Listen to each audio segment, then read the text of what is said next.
19ാമത്തെ ചോദ്യത്തിൽ the critical angle of glass of air is 42 degree.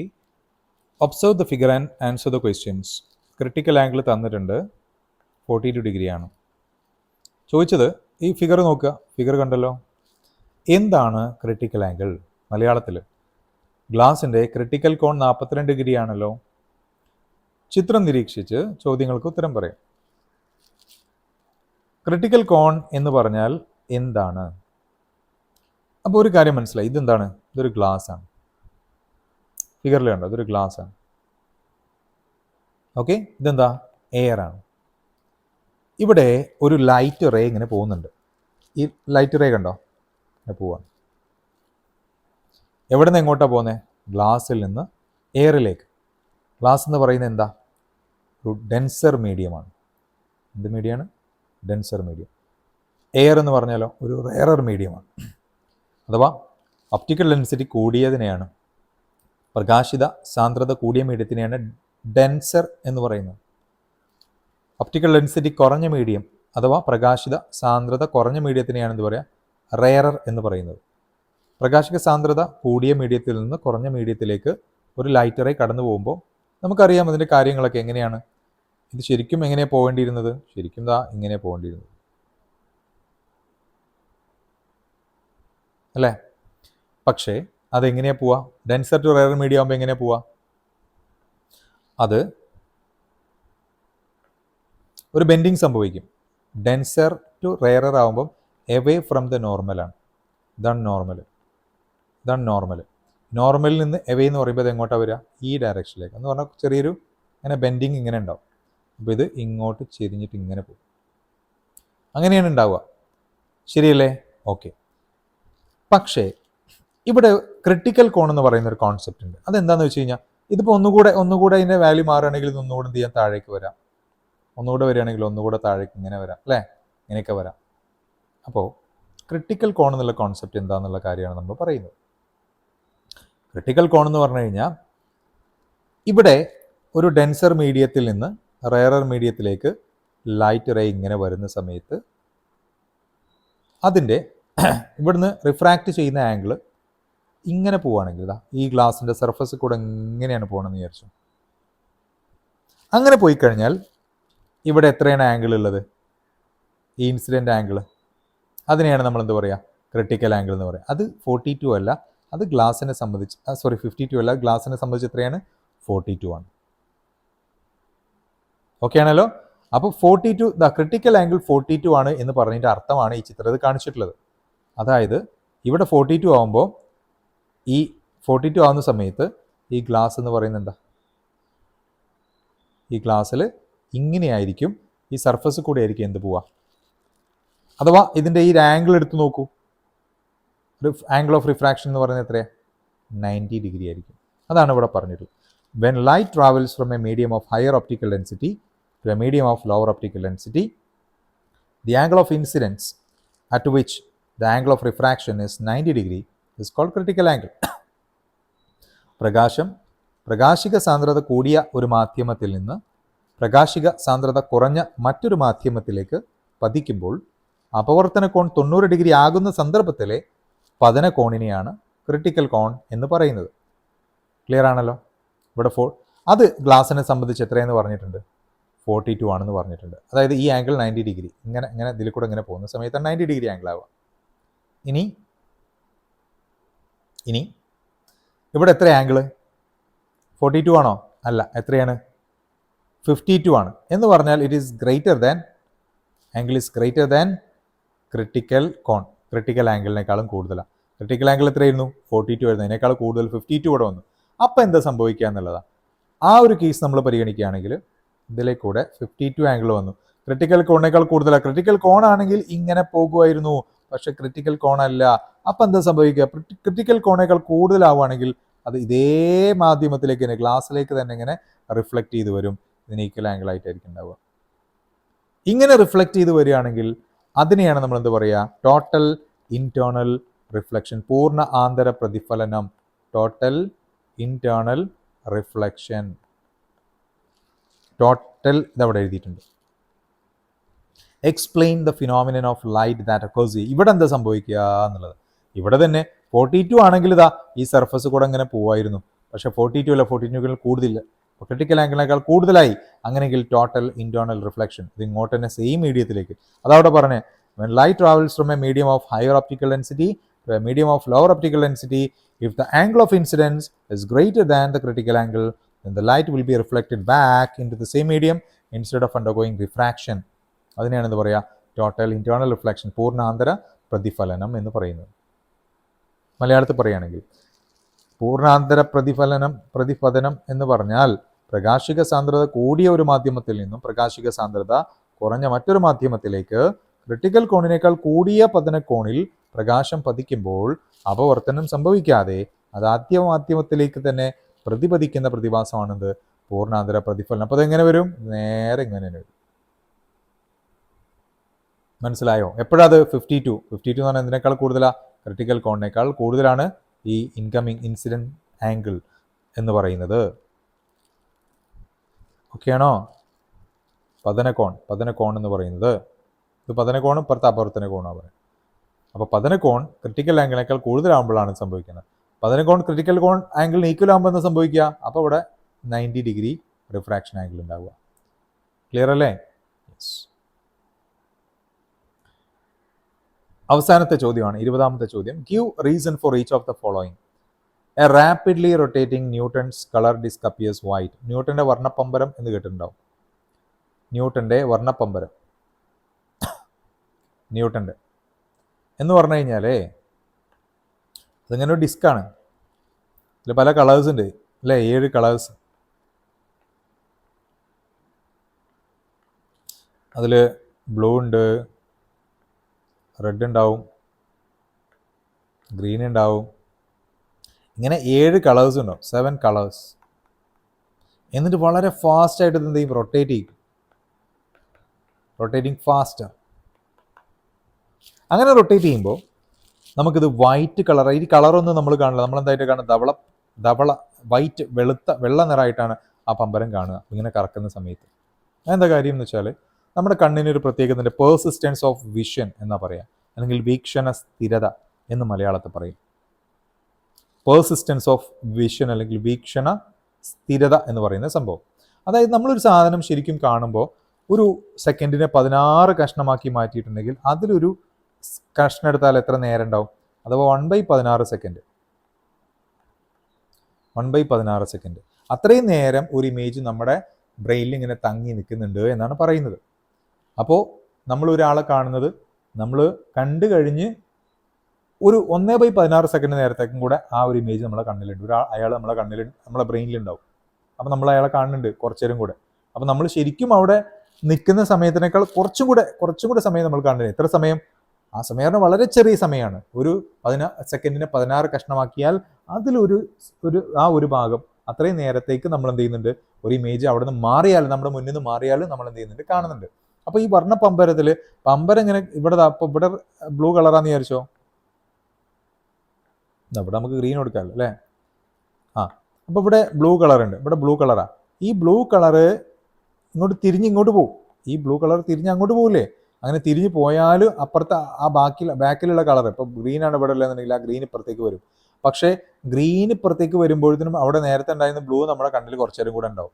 അപ്പോൾ ഗ്രീനും ബ്ലൂവും കൂടെ വരും. അത് വളരെ ഫാസ്റ്റായിട്ടാണ് കിടക്കുന്നത്. അപ്പോൾ ഗ്രീനും ബ്ലൂവും റെഡും എല്ലാവരും കൂടെ ആ 1/16 സെക്കൻഡ് സമയത്ത് നമ്മുടെ കണ്ണിൻ്റെ ഉള്ളിൽ അവിടെ ഉണ്ടാകും. അപ്പോൾ ആ സമയത്തിൻ്റെ ഉള്ളിൽ നമ്മൾ ഒരു കളറ് മാത്രമല്ല കാണുന്നത്, എല്ലാ കളറിനെയും നമ്മൾ കാണുന്നുണ്ട്. അപ്പോൾ ഫാസ്റ്റായിട്ട് കറക്കുന്ന സമയത്ത് ഈ 1/16 സെക്കൻഡ് സമയം പിന്നെ ഒരു സാധനം നമ്മുടെ ബ്രെയിനിൽ അവിടെ തങ്ങി നിൽക്കുന്നതുകൊണ്ട് നമുക്ക് എല്ലാ കളറും കൂടെ ഒരേ സമയം തന്നെ കാണാൻ സാധിക്കുന്നു. എല്ലാ കളറും ഒരേ സമയം തന്നെ കാണാൻ സാധിക്കുമ്പോൾ അതെല്ലാം കൂടെ മിക്സ് ആയിട്ടുള്ള കളർ ഏത് കളറാ? വൈറ്റ് കളറായിട്ട് നമുക്ക് തോന്നും. അതാണ് പേഴ്സിസ്റ്റൻസ് ഓഫ് വിഷൻ എന്ന് പറയുന്നത്. പേഴ്സിസ്റ്റൻസ് ഓഫ് വിഷൻ അല്ലെങ്കിൽ വീക്ഷണ സ്ഥിരത. അപ്പം അതിവേഗത്തിൽ തിരിയുന്ന ന്യൂട്ടന്റെ വർണ്ണപ്പമ്പരം വെളുത്തതായി കാണപ്പെടുന്നു. Rapidly rotating Newton's colour disc appears white. അതിനുള്ള കാരണമാണ് നമ്മൾ പറഞ്ഞത്. രണ്ടാമത്തേത്, sun appears red during sunrise and sunset. എന്തുകൊണ്ടാണ് സൂര്യൻ ചുവന്ന കളറായിട്ട് നമ്മൾ സൂര്യ ഉദയ അസ്തമയ സമയങ്ങളിൽ കാണുന്നത് എന്നുള്ള കാര്യമാണ് ചോദിച്ചത്. അപ്പോൾ കാരണം എന്താണെന്ന് വെച്ചാൽ നമ്മൾ സൂര്യൻ ഉദിക്കുന്ന സമയത്തും അസ്തമിക്കുന്ന സമയത്തും ഹൊറൈസണിലുണ്ടാവുക, ചക്രവാളത്തിലുണ്ടാവുക. അത് ഒരുപാട് ദൂരെയാണ്. ഒരുപാട് ദൂരെ നിന്ന് ഇങ്ങനെ സഞ്ചരിച്ചതാ ഇവിടെ നമ്മളിവിടെ നിൽക്കുകയാണെന്നുണ്ടെങ്കിൽ നമ്മളിത് അവിടെ നിന്ന് നിൽക്കുകയാണ്. നമ്മൾ ഈ സൂര്യനെ ഇങ്ങനെ നമ്മൾ നിൽക്കുമ്പോൾ നമ്മൾ സൂര്യനെ കാണില്ലേ, നമ്മൾ ചെറുതായിട്ട് നമ്മളിവിടെ ഇങ്ങനെ നിന്നിട്ട് നമ്മൾ ഭൂമിയിൽ ഇങ്ങനെ നിൽക്കുക, നമ്മളിങ്ങനെ കാണുക. നമ്മൾ കാണുമ്പോൾ ഒരുപാട് ദൂരെയാണ് ഈ സൂര്യൻ. അപ്പോൾ അത്രയും ഡിസ്റ്റൻസ് സൂര്യനിൽ നിന്നുള്ള ലൈറ്റ് ഇങ്ങനെ ട്രാവൽ ചെയ്ത് എർത്തിൻ്റെ അറ്റ്മോസ്ഫിയറിൽ അങ്ങോട്ട് കടന്നു കഴിഞ്ഞാൽ ഇതാണ് എർത്തിൻ്റെ അറ്റ്മോസ്ഫിയർ എന്ന് പറയുന്നത്. എർത്തിൻ്റെ അറ്റ്മോസ്ഫിയറിലേക്ക് കടന്നു കഴിഞ്ഞാൽ ഇവിടെ എന്ത് ചെയ്യുന്ന വെച്ച് കഴിഞ്ഞാൽ ഇവിടെ നമുക്ക് വിബ്ജിയോർ കളേഴ്സ് ഉണ്ട് അല്ലേ, അതിൽ ഈ വയലറ്റ്, ഇൻഡിഗോ, ബ്ലൂ ആ ഒരു റേഞ്ചിലുള്ള കളേഴ്സ് എല്ലാം അതിൻ്റെ വേവ് ലെങ്ത് കുറവാണ്. വയലറ്റ്, ഇൻഡിഗോ, ബ്ലൂവിനൊക്കെ എന്താണ് വേവ് ലെങ്ത് ലാംഡ കുറവാണ്. അങ്ങനെ വേവ് ലെങ്ത് കുറഞ്ഞ കളേഴ്സ് എല്ലാം ഇവിടെ അങ്ങനെ ആകെ സ്കാറ്റർ ചെയ്ത് പോവും, ചിന്നിച്ചിതറിപ്പോവും. അങ്ങനെ ചിന്നിച്ചിതറിപ്പോയി പിന്നെ ബാക്കി അവസാനമൊക്കെ കഴിഞ്ഞ് പിന്നെ ഒരുപാട് ഡിസ്റ്റൻസ് ട്രാവൽ ചെയ്യണം, ഒരുപാട് ഡിസ്റ്റൻസ് ഈ അറ്റ്മോസ്ഫിയറിൽ കൂടെ ട്രാവൽ ചെയ്യണം. അങ്ങനെ ട്രാവൽ ചെയ്ത് ഇവിടെ എത്തുന്നത് ആര് മാത്രമായിരിക്കും? ഈ റെഡ് കളറ് അതിനോട് ചേർന്ന കളറൊക്കെ ആയിരിക്കും. വേവ് ലെങ്ത് കൂടിയ കളേഴ്സ് അത് എവിടെ എത്തുള്ളൂ? തരംഗദൈർഘ്യം കൂടിയ കളേഴ്സ് മാത്രമേ ഇവിടെ കണ്ണിലെത്തുള്ളൂ. ബാക്കിയുള്ളതൊക്കെ ഈ അറ്റ്മോസ്ഫിയറിൽ അവിടെ ഇവിടെയൊക്കെ ആയിട്ട് സ്കാറ്റർ ചെയ്ത് പോയി പിന്നെയും ഒരുപാട് ദൂരം സഞ്ചരിച്ചിട്ടാണ് ആര് ഇവിടെ എത്തുന്നത്? റെഡ് ഇവിടെ എത്തുന്നത്. അപ്പോൾ ബാക്കിയുള്ളതൊക്കെ തുടക്കത്തിൽ തന്നെ അവിടെ ഇവിടെയൊക്കെ ആയിട്ട് സ്കാറ്റർ ചെയ്ത് പോയി. അപ്പോൾ അതൊന്നും നമുക്ക് കാണൂല, സ്കാറ്റർ ചെയ്ത് അവിടെ തന്നെ പോയി. എന്നിട്ട് ഒരുപാട് ദൂരമുണ്ട്, അടുത്താണെങ്കിൽ നമുക്ക് കാണാമായിരുന്നു, പക്ഷെ ഒരുപാട് ദൂരമുണ്ട്. അപ്പോൾ ആര് മാത്രമേ ഇവിടെ വരുള്ളൂ? ഈ റെഡ് കളർ മാത്രം. അങ്ങനെയാണ് സൺ റെഡ് കളറായിട്ട് കാണുന്നത്. അപ്പോൾ അത് അവിടെ പറഞ്ഞിരിക്കുന്നു, red undergoes least scattering as it has higher wavelength. Okay ആണല്ലോ. All other short wavelength colours ഏതൊക്കെയാ? Violet, indigo, blue get scattered off as it has to travel a greater distance during sunset and sunrise time and red reaches our eye. അങ്ങനെ നമ്മൾ എന്ത് ചെയ്യുന്നു? So we see the sun as red. മലയാളത്തിൽ സൂര്യ അസ്തമയ സമയത്തും ചുവപ്പിന് തരംഗദൈർഘ്യം കൂടുതലായതിനാൽ കാര്യമായ വിസരണം സംഭവിക്കാതെ, സ്കാറ്ററിംഗ് സംഭവിക്കാതെ ഭൂമിയിലെത്തുന്നു. സൂര്യാസ്തമയ സമയത്തും ഉദയ സമയത്തും കൂടുതൽ ദൂരം സഞ്ചരിക്കേണ്ടി വരുന്നതിനാൽ മറ്റെല്ലാ ഹ്രസ്വ തരംഗദൈർഘ്യ നിറങ്ങൾക്കും അഥവാ വേവ് ലെങ്ത് കുറഞ്ഞ നിറങ്ങൾക്കും വിസരണം സംഭവിക്കുകയും ചുവപ്പ് മാത്രം നമ്മുടെ കണ്ണിലെത്തുകയും ചെയ്യുന്നു. അങ്ങനെ നമ്മളത് കാണുന്നു. അടുത്ത ചോദ്യം, A clear sky appears blue. നല്ല ക്ലിയർ സ്കൈ ആയിട്ട് നിൽക്കുന്നത് എപ്പോഴാണ്? മിക്കവാറും നട്ടുച്ച നേരത്തേക്ക് ആയിരിക്കും അല്ലേ, നല്ല ക്ലിയർ സ്കൈ ആയിട്ട് നിൽക്കുന്നത്. അതെന്തുകൊണ്ടാണ് ബ്ലൂ ആയിട്ട് കാണുന്നത്? കാരണം ഇതാ ഇവിടെ ഈ സ്കൈയിൽ നിന്ന് ഏകദേശം നമ്മുടെ തലയ്ക്ക് മുകളിലായിരിക്കും ഉണ്ടാവുക. ആ സമയത്ത് ഈ അറ്റ്മോസ്ഫിയറിൻ്റെ അളവ് നോക്ക്, കുറച്ച് അറ്റ്മോസ്ഫിയർ ഉള്ളൂ. കണ്ട, ഇവിടുത്തെ അറ്റ്മോസ്ഫിയർ നോക്കുകയാണെങ്കിൽ ഇത്ര ദൂരമേ ഉള്ളൂ. ഇവിടെ അറ്റ്മോസ്ഫിയറൊക്കെ ഇത്രയും ഡിസ്റ്റൻസ് ഉണ്ട്. ഇവിടെ നോക്ക്, ഇത്ര ഡിസ്റ്റൻസ് കണ്ട, ഇത്രയും ഡിസ്റ്റൻസ് അറ്റ്മോസ്ഫിയർ ഉണ്ടായിരുന്നു. പക്ഷെ ഇവിടെ എത്രയേ ഉള്ളൂ? ഈ ഒരു ഡിസ്റ്റൻസ് മാത്രമേ അറ്റ്മോസ്ഫിയർ ഉള്ളൂ. എന്ന് പറഞ്ഞാൽ കുറഞ്ഞ അറ്റ്മോസ്ഫിയർ ഉള്ളൂ. അപ്പോൾ ഇവിടെ ഇങ്ങനെ ലൈറ്റ് വരുമ്പോൾ വിബ്ജിയോറായിട്ട് ഇവിടെയൊക്കെ എന്ത് ചെയ്യും? നമ്മുടെ ബ്ലൂ കളറൊക്കെ ഇവിടെ ഇങ്ങനെ സ്കാറ്റർ ചെയ്ത് ഇവിടെ ഇങ്ങനെ സ്കാറ്റർ ചെയ്ത് പോകും. അപ്പോൾ ആ സ്കാറ്റർ ചെയ്തൊക്കെ ഇവിടെയൊക്കെ കാണുന്നതുകൊണ്ട് തന്നെ നമ്മളിവിടെ നിൽക്കുന്നത് അതിൻ്റെ അടുത്ത് തന്നെയല്ലേ, വലിയ ദൂരത്തിലൊന്നും അല്ലല്ലോ. അപ്പോൾ ഈ ചിന്നിച്ചെതിറിപ്പോയ സ്കാറ്റർ ചെയ്ത് പോയ വിസരണം സംഭവിച്ചു പോയാൽ ബ്ലൂ ലൈറ്റ് നമ്മളിങ്ങനെ പരന്ന് കിടക്കുന്നതുകൊണ്ട് നമ്മളത് കാണുന്നു. അപ്പം നമുക്ക് എന്ത് ചെയ്യുന്നു? സ്കൈ എന്ന് പറയുന്നത് ബ്ലൂ കളറായിട്ട് നമുക്ക് തോന്നുന്നു. ക്ലിയർ ആണോ? അപ്പോൾ നേരത്തെ ഒരുപാട് ദൂരം സഞ്ചരിച്ചിരുന്നു. അപ്പോൾ ബ്ലൂ ഒക്കെ ആദ്യം തന്നെ സ്കാറ്റർ ചെയ്ത് പോയി, നമ്മുടെ കണ്ണിൽ അവസാനം എത്തുന്ന റെഡ് മാത്രം. ഇവിടെ എന്ന് പറഞ്ഞാൽ കുറച്ച് ദൂരേ ഉള്ളൂ ഈ ഒരു അറ്റ്മോസ്ഫിയർ എന്ന് പറയുന്നത്. അപ്പോൾ അവിടെ അത് എല്ലായിടത്തും എന്ത് ചെയ്യും? അവിടെ തന്നെ സ്കാറ്റർ ചെയ്തതിനെ നമുക്ക് എന്ത് ചെയ്യുന്നു? കാണാൻ പറ്റുന്നു. അപ്പോൾ നമുക്ക് എങ്ങനെ എഴുതുക? ആൻസർ എഴുതുമ്പോൾ blue is a colour having shorter wavelength. ഹ്രസ്വ തരംഗദൈർഘ്യമാണ്. So it undergoes more scattering in the atmosphere and spreads in all direction. എല്ലാ ഡയറക്ഷനും സ്പ്രെഡ് ആവും. Therefore clear sky appears blue. അങ്ങനെ ക്ലിയർ സ്കൈ ബ്ലൂ ആയിട്ട് കാണും. നീല നിറത്തിന് തരംഗദൈർഘ്യം കുറവായതിനാൽ അന്തരീക്ഷത്തിൽ വെച്ച് കൂടിയ അളവിൽ വിസരണം സംഭവിച്ച് ചുറ്റുപാടും വ്യാപിക്കുന്നു. കുറഞ്ഞ തരംഗദൈർഘ്യമുള്ള ഒരു നിറമാണ് നീല. അതിനാൽ അതിന് അന്തരീക്ഷത്തിൽ കൂടുതൽ വിസരണം സംഭവിക്കുകയും എല്ലാ ദിശകളിലേക്കും വ്യാപിക്കുകയും ചെയ്യുന്നു. അതിനാൽ തെളിഞ്ഞ ആകാശം നീലയായി കാണപ്പെടുന്നു. അടുത്ത ചോദ്യം, on frosty morning the path of sunlight passing through the woods is clearly visible. മഞ്ഞുള്ള പ്രഭാതങ്ങളിൽ മരങ്ങൾക്കിടയിലൂടെ കടന്നു വരുന്ന സൂര്യപ്രകാശത്തിൻ്റെ പാത ക്ലിയർ ആയിട്ട് കാണുന്നു അല്ലേ? മഞ്ഞൊക്കെ ഉണ്ടാകുമ്പോൾ നിങ്ങളിങ്ങനെ നോക്കുമ്പോൾ സൺലൈറ്റ്, ലൈറ്റ് ഇങ്ങനെ വരുന്ന ലൈറ്റിനെ നമുക്ക് കാണാൻ പറ്റും. ലൈറ്റ് ഇങ്ങനെ വരുന്നത് കാണാം. സാധാരണ നമ്മൾ ലൈറ്റ് വരുന്നത് കാണുമല്ലോ, പക്ഷേ ഇതാ ഇതിൽ ഫിഗർ കാണിച്ചിട്ടുണ്ട്. ഇങ്ങനെ ക്ലിയർ ആയിട്ട് നമുക്കിങ്ങനെ കാണാം. മഞ്ഞോ പൊടിയോ പുകയൊക്കെ ഉണ്ടാകുമ്പോൾ ഇങ്ങനെ കാണാൻ പറ്റും. അതിൻ്റെ കാരണം എന്താണെന്ന് വെച്ച് കഴിഞ്ഞാൽ ഈ ടിൻഡോൾ എഫക്റ്റ് എന്ന് പറയാം. ടിൻഡോൾ എഫക്റ്റ് എന്ന് പറഞ്ഞു കഴിഞ്ഞാൽ നമ്മുടെ ഈ വേവ് ലെങ്ത്തിനേക്കാൾ ടിൻഡോൾ എഫക്റ്റ് എന്ന് പറഞ്ഞു കഴിഞ്ഞാൽ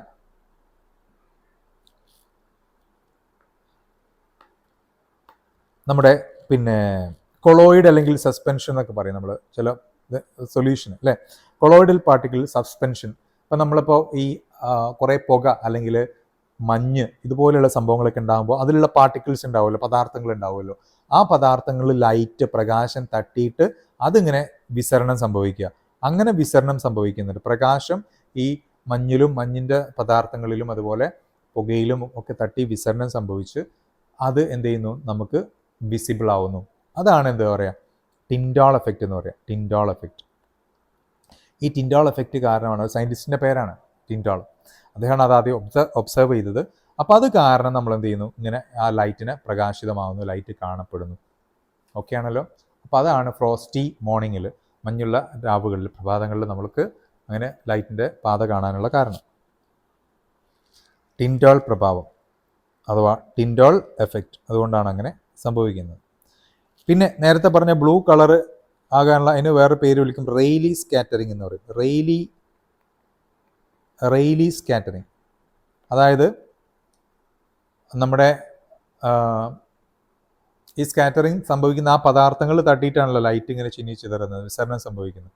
ആ ലൈറ്റിൻ്റെ വേവ് ലെങ്ത്തിനേക്കാൾ, തരംഗദൈർഘ്യത്തെക്കാൾ കുറഞ്ഞ വലുപ്പമുള്ള പദാർത്ഥങ്ങളിൽ തട്ടുമ്പോൾ മാത്രമേ അത്തരത്തിലുള്ള സ്കാറ്ററിംഗ് സംഭവിക്കുകയുള്ളൂ, റെയ്ലി സ്കാറ്ററിംഗ്.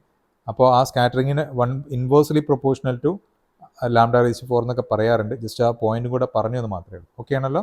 യെസ്. അപ്പോൾ ഇത്രയും കാര്യങ്ങളാണ് നമുക്ക് ഇതിനകത്ത് പറയാനുള്ളത്. അപ്പോൾ കൃത്യമായിട്ട് മനസ്സിലാക്കിയിട്ട് പഠിച്ച് വെച്ചിട്ട് പോവുക. നന്നായിട്ട് പോയിൻ്റായിട്ട് എഴുതുക.